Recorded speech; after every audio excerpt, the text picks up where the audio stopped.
Hello everyone, welcome back to the channel. Hope you are doing well and fine, and in today's video, I'll be showing you how to fix Snapchat quality on Android. So without wasting any time, let's just jump right on the video and make sure to watch this video till the end and follow the steps as well. Now the first thing that you need to know is while I'm using an iOS, the steps are basically the same on Android as well.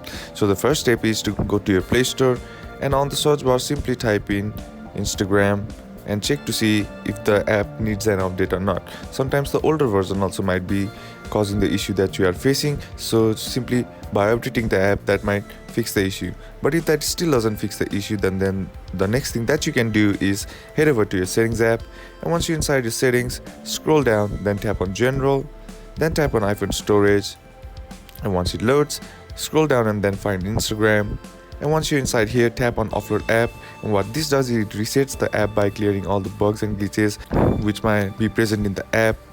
And once that's done, tap on delete app, and once that process is complete, all you gotta do is try again. And that's basically how to fix Snapchat quality on Android. And that's it for today's video, guys. Hope this video was useful to you. Leave a like if it did, comment down below what the next video should be on, consider subbing to the channel. Thank you for watching. Bye bye.